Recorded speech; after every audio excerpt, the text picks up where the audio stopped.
दंड पेनल्टीज अच्छे और पर्याप्त कारणों से तथा अनुशासन एवं अपील नियमों के अनुसार निम्नलिखित दंड रेलवे कर्मचारी पर लगाया जा सकता है, अर्थात मामूली दंड माइनर पेनल्टीज। 1. निंदा सेंशर। 2. निर्दिष्ट अवधि के लिए उनकी पदोन्नति को रोकना। 3. लापरवाही या आदेशों के उल्लंघन के कारण सरकार या रेलवे प्रशासन को हुई किसी भी आर्थिक हानि की पूरी या आंशिक भरपाई उसके वेतन से की जाएगी। ए. विशेषाधिकार पास या विशेषाधिकार टिकट आदेश या दोनों को रोकना। बी. संचयी प्रभाव के बिना और पेंशन पर प्रतिकूल प्रभाव डाले बिना 3 साल से अधिक की अवधि के लिए समय वेतनमान में निचले स्तर पर एक चरण की कटौती। 4. एक निर्दिष्ट अवधि के लिए वेतन वृद्धि को इस निर्देश के साथ रोकना कि क्या ऐसी अवधि की समाप्ति पर उसके वेतन की भविष्य की वेतन वृद्धि को स्थगित करने का प्रभाव पड़ेगा या नहीं। प्रमुख दंड मेजर पेनल्टीज। 5. एक निर्दिष्ट अवधि के लिए वेतन के समयमान में निचले स्तर पर कटौती इस निर्देश के साथ कि क्या ऐसी अवधि की समाप्ति पर कटौती का उसके वेतन की भविष्य की वेतन वृद्धि को स्थगित करने का प्रभाव होगा या नहीं।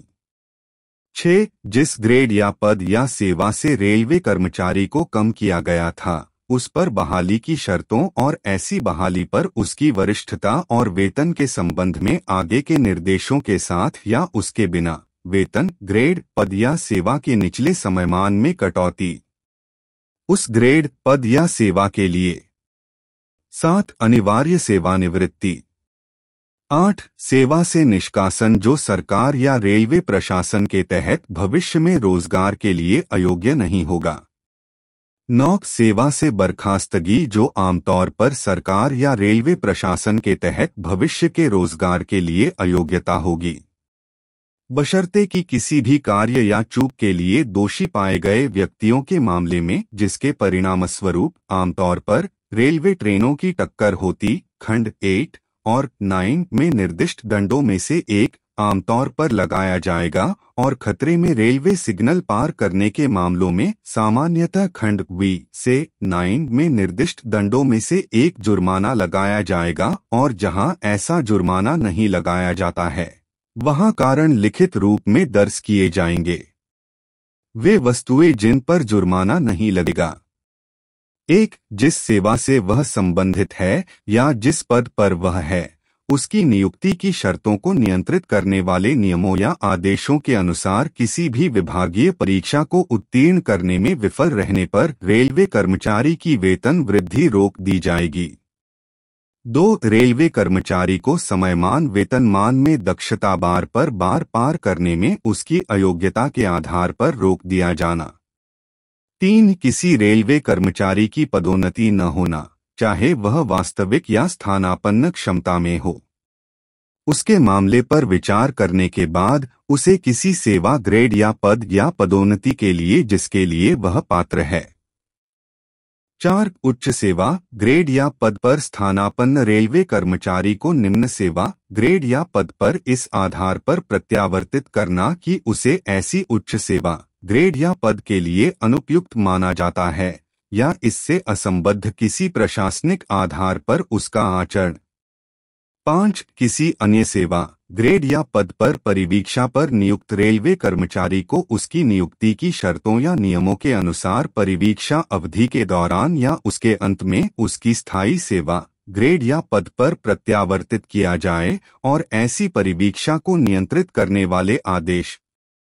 6. एक रेलवे कर्मचारी की सेवाओं का प्रतिस्थापन जिसकी सेवाएं केंद्र सरकार या राज्य सरकार के किसी अन्य मंत्रालय या विभाग या केंद्र सरकार या राज्य सरकार के नियंत्रण में किसी प्राधिकरण से उधार ली गई थीं, वह प्राधिकारी जिससे ऐसे रेलवे कर्मचारियों की सेवाएं उधार ली गई थीं। 7. किसी रेलवे कर्मचारी की सेवानिवृत्ति या सेवानिवृत्ति से संबंधित प्रावधानों के अनुसार अनिवार्य सेवानिवृत्ति। 8. सेवाओं की समाप्ति। परिवीक्षा पर नियुक्त रेलवे कर्मचारी को उसकी परिवीक्षा अवधि के दौरान या उसके अंत में ऐसी परिवीक्षा को नियंत्रित करने वाले नियमों और आदेशों के लिए उसकी नियुक्ति की शर्तों के अनुसार। बी भारतीय रेलवे स्थापना संहिता के खंड I में निहित नियम 149 के अनुसार एक अस्थायी रेलवे कर्मचारी, या सी ऐसे समझौते की शर्तों के अनुसार एक समझौते के तहत नियोजित रेलवे कर्मचारी का। 9 रेलवे कर्मचारियों की छुट्टी। ए शारीरिक फिटनेस के अपेक्षित मानक के अनुरूप विफलता के कारण अक्षमता के लिए।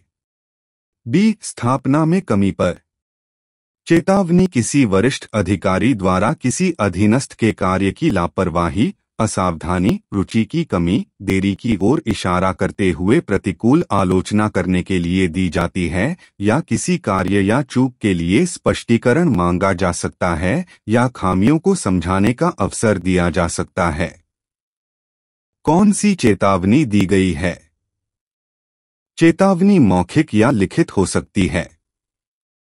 लिखित चेतावनी तब तक नहीं दी जानी चाहिए या गोपनीय रिपोर्ट पर नहीं डाली जानी चाहिए जब तक कि ऐसा करने वाला प्राधिकारी संतुष्ट न हो जाए कि ऐसा करने के लिए अच्छे और पर्याप्त कारण हैं।